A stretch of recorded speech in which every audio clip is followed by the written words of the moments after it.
बहुत समय पहले की बात है। किसी गांव में एक घर था जहां पति पत्नी रहते थे। दोनों की पूर्व विवाह से एक एक बेटी थी। दोनों अपनी अपनी बेटियों से बहुत प्यार करते थे।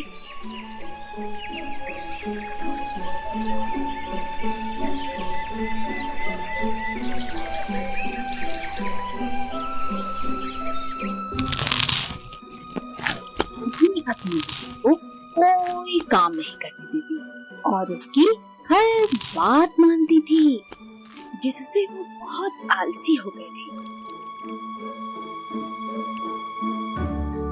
वहीं दूसरी तरफ पति अपनी बेटी को हमेशा दूसरों की मदद करने की शिक्षा देता।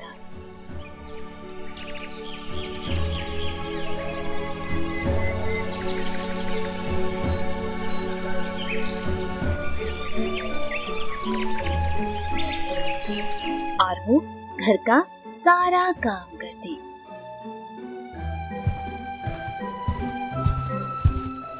पति की धीरे धीरे तबीयत खराब हो रही थी। तभी उसकी बेटी फैसला करती है कि वो शहर जाके काम करेगी और खूब धन कमा के आएगी। पिताजी, मैं शहर जाके कुछ काम करना चाहती हूँ ताकि आपका इलाज करा सकूं। मेरी प्यारी बच्ची, तुम जो काम करो उसे हमेशा ईमानदारी और पूरे मन से करना और सबकी मदद करना। जाओ जाओ, अपनी शक्ल तभी दिखाना जब कुछ पैसा कमा लो। और बेटी चली जाती है। वह चलती रहती है मगर कुछ नहीं मिलता। 2 दिन बीत जाते हैं मगर वह चलती रहती है। तभी उसे एक भूलने वाला पेड़ पुकारता है। बच्ची, बच्ची, क्या तुम मेरी मदद करोगी? मेरी सारी सूखी टहनियों को तोड़ दोगी? इसके बदले मैं तुम्हें कुछ अच्छा दूंगा।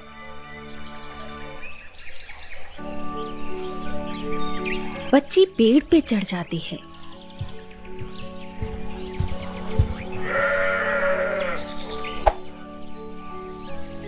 और सारी सूखी टहनियों को तोड़ देती है।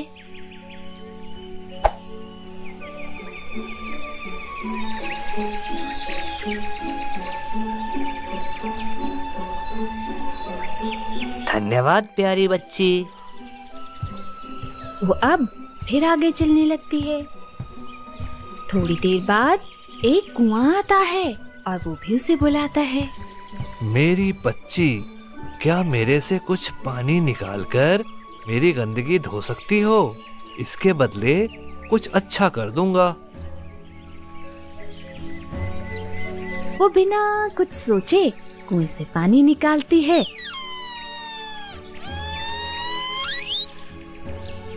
और उसे धो देती है। कुआं फिर से चमकने लगता है।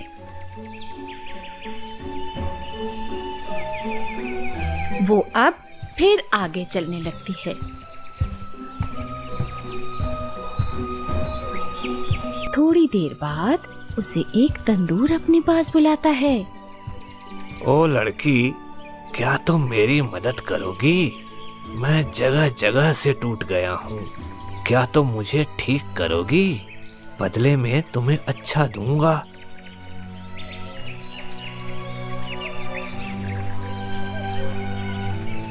लड़की मिट्टी लेकर आती है और उसमें पानी मिलाकर तंदूर की दरारें भरती है और तंदूर एकदम ठीक हो जाता है। लड़की फिर आगे चलने लगती है। रात होने लगती है। तभी उसे एक घर दिखाई देता है। वो वहां जाती है।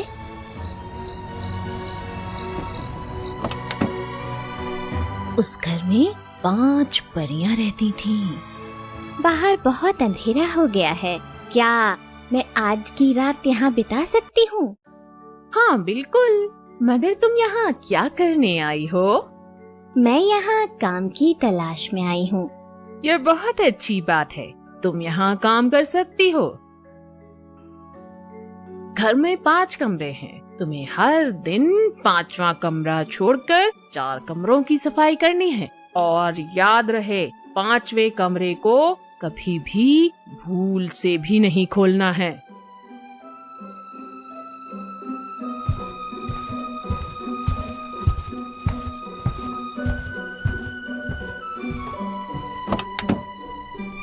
लड़की रोज 4 कमरों की सफाई करती।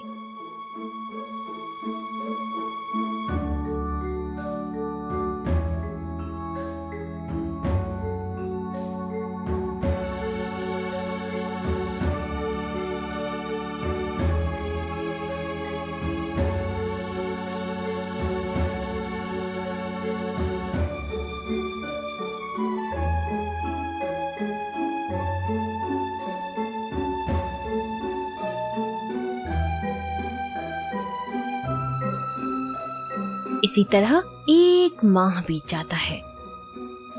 लड़की मन लगाकर वहां काम करती है।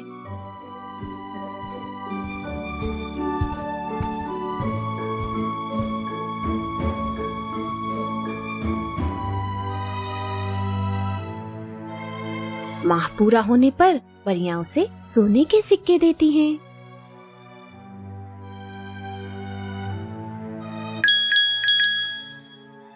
क्या तुम्हारा मन कभी 5वां कमरा खोलने का नहीं करा? आपने मना किया था, इसीलिए खोला नहीं। मेरे पिताजी ने मुझे सिखाया है कि हमें हर काम पूरी ईमानदारी और साफ मन से करना चाहिए। परियां यह सुनकर प्रसन्न हो जाती हैं और लड़की को 5वें कमरे में लेकर जाती हैं। वो कमरा खोलती हैं। कमरे में चारों तरफ सोने चांदियों के ढेर थे। लड़की, तुम इस ढेर पर लौटो और जितनी चीजें तुम पर चिपकेंगी वो तुम्हारी हो जाएंगी।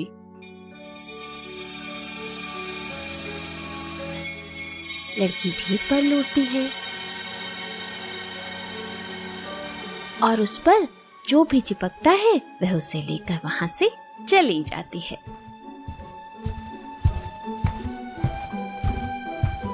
रास्ते में उसे फिर से तंदूर मिलता है। तंदूर ने लड़की के लिए रोटी और केक बनाए हुए थे। लड़की उन्हें खाती है और फिर आगे चलने लगती है।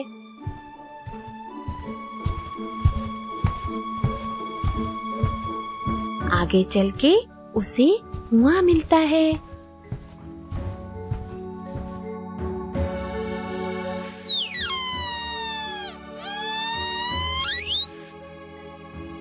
उससे वो पानी पीकर अपनी प्यास बुझाती है और फिर से आगे चलने लगती है। आगे उसे पेड़ मिलता है।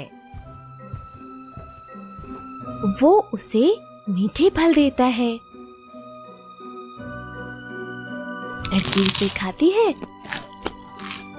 और आगे चलने लगती है।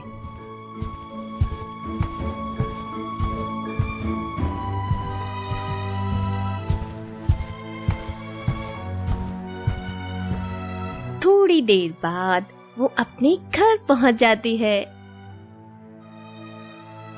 वो अपने पिता से मिलती। दोनों बहुत खुश होते हैं, लेकिन दूसरी तरफ उनकी पत्नी दुखी हो जाती है। एक मामूली सी लड़की इतना धन कहाँ से ला सकती है? उसके मन में लालच आ जाता है और वो अपनी आलसी बेटी को काम के लिए बाहर भेजती है।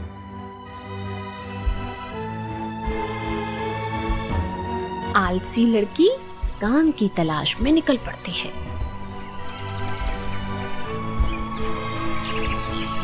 रास्ते में उससे जो भी मदद मांगता है वो उसे इनकार कर देती है। पहले पेड़,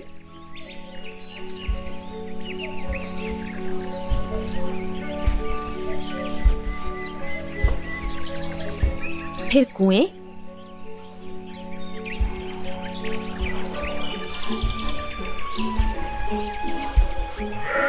फिर तंदूर को।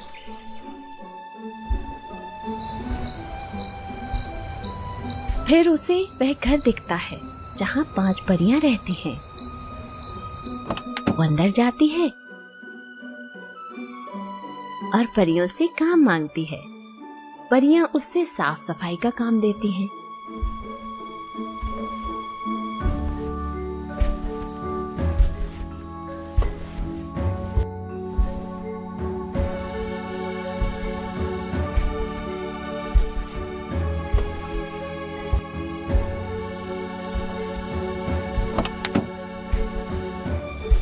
लेकिन आलस के कारण वो कोई काम ठीक से नहीं कर पाती।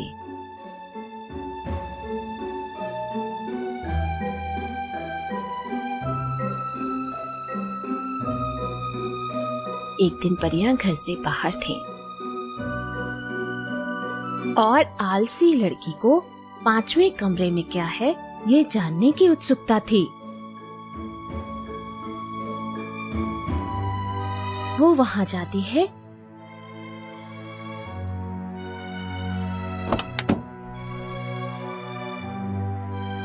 और देखती है वहां केवल मक्खियां थीं।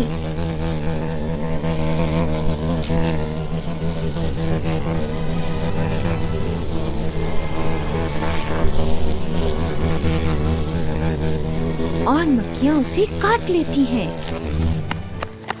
वह परियों के आने का इंतजार भी नहीं करती और वहां से भाग जाती है।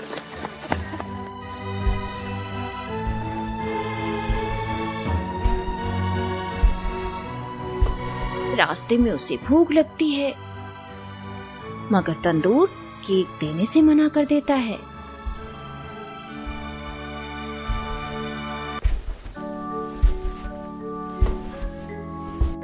कुआं पानी देने से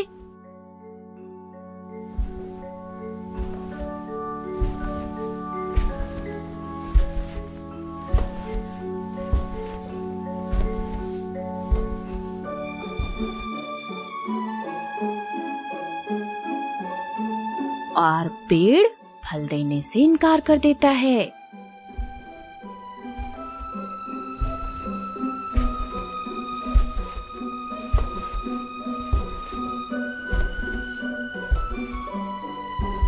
आलसी लड़की थकी और जख्मी हालत में घर पहुंचती है, जहां उसकी माँ सोने और चांदी का इंतजार कर रही थी।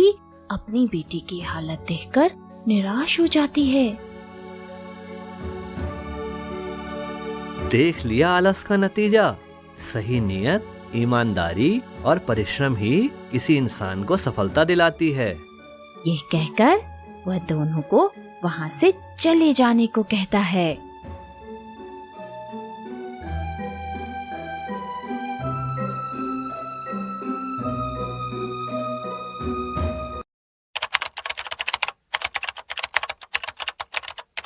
हाय दोस्तों, ये वीडियो आप लोगों को कैसी लगी कमेंट्स करके जरूर बताएं। अगर नए हैं तो चैनल को सब्सक्राइब करना न भूलें।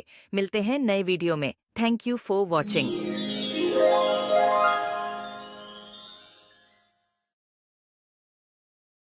एक गांव में धनीराम नाम का सेठ रहता था। वह बहुत ही धनवान व्यक्ति था। उसकी दो पत्नियां थीं। पहली पत्नी का नाम था रमा और दूसरी पत्नी का नाम था मीना। छोटी पत्नी मीना दिखने में बहुत ही खूबसूरत थी। उसके काले घने बाल थे। उसकी सुंदर नीली आंखें थीं।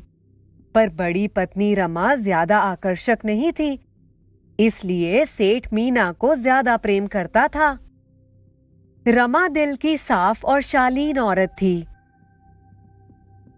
वह घर के सारे काम करती थी, लेकिन मीना पूरे दिन भर शीशे के आगे बैठी रहती और सचती रहती। एक दिन धनीराम ने अपनी छोटी पत्नी मीना को आवाज देते हुए कहा, मीना, ओ मीना, जरा यहाँ आना। परंतु तब मीना अपने बाल संवार रही थी, तो उसने सेठ की आवाज सुनकर भी जवाब नहीं दिया। जब मीना नहीं गई तो रमा सेठ के पास गई, तो सेठ ने उसे देखते ही कहा, मैंने मीना को बुलाया है, तुम क्यों आई हो यहाँ? मीना अपने बाल संवार रही थी, तो मैं आ गई। कोई काम है तो बताओ। तभी मीना भी वहां आ गई और आते ही रमा पर चिल्लाने लगी, मुझे आने में देर क्या हो गई, तुमने तो मेरी शिकायत करना ही शुरू कर दिया। नहीं नहीं, मैं तुम्हारी शिकायत नहीं कर रही थी, मैं तो बस। हाँ हाँ, वो सब मुझे पता है, चापलूस कहीं की। हाँ। उन दोनों में झगड़ा बढ़ता देख धनीराम ने रमा से कहा, अरे रमा, तुम ही रहने दो, क्या छोटी छोटी बात पर झगड़ा शुरू कर देती हो। जाओ मेरे लिए एक गिलास पानी लेकर आओ।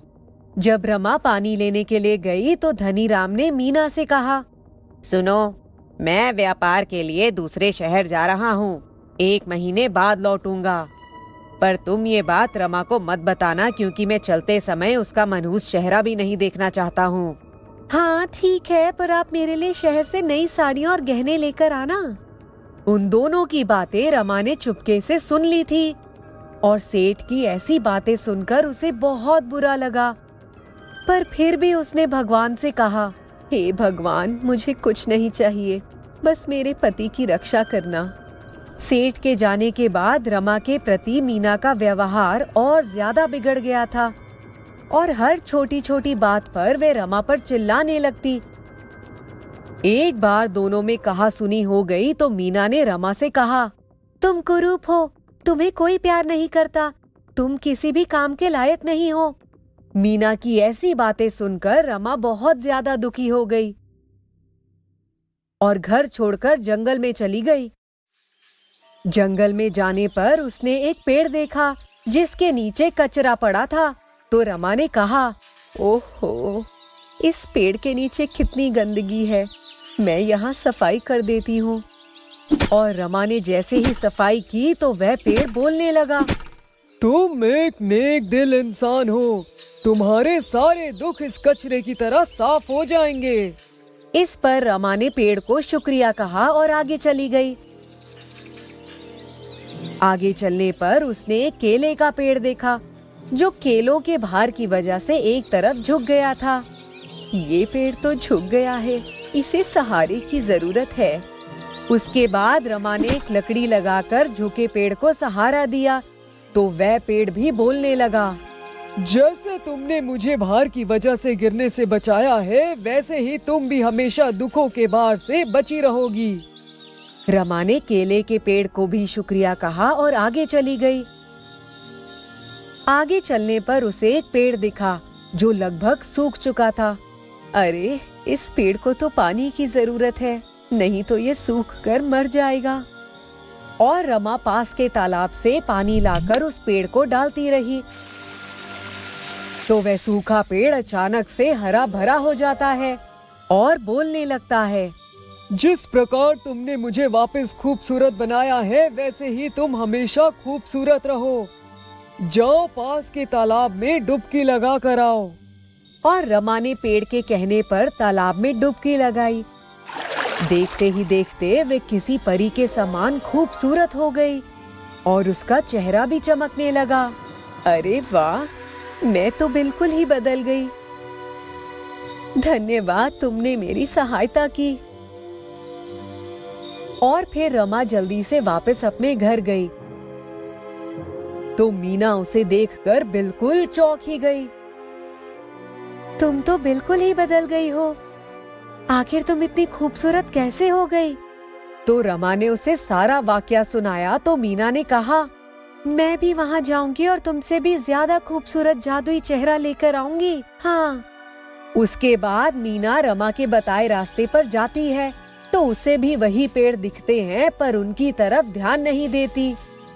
तो एक पेड़ ने खुद मीना से कहा, मेरे आसपास बहुत कचरा पड़ा है, तुम थोड़ा साफ कर दो। तो इस पर मीना ने कहा, मैं यहाँ कोई सफाई करने नहीं आई हूँ, तुम बस मुझे उस तालाब का पता बता दो जो जादुई चेहरा देता है।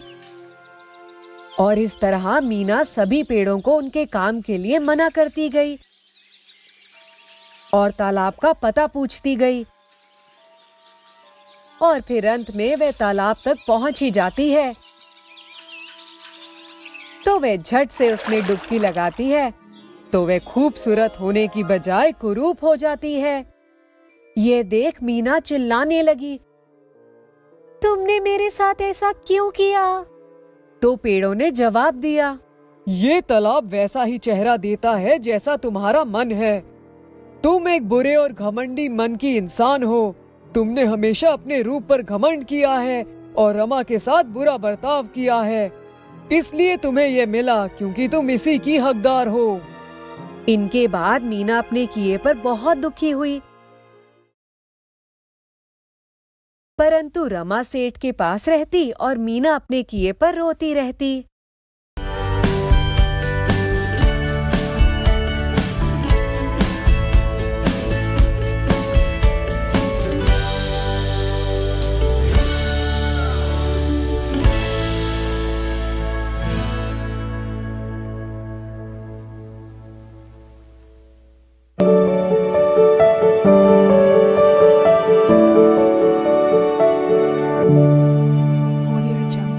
Please subscribe my YouTube channel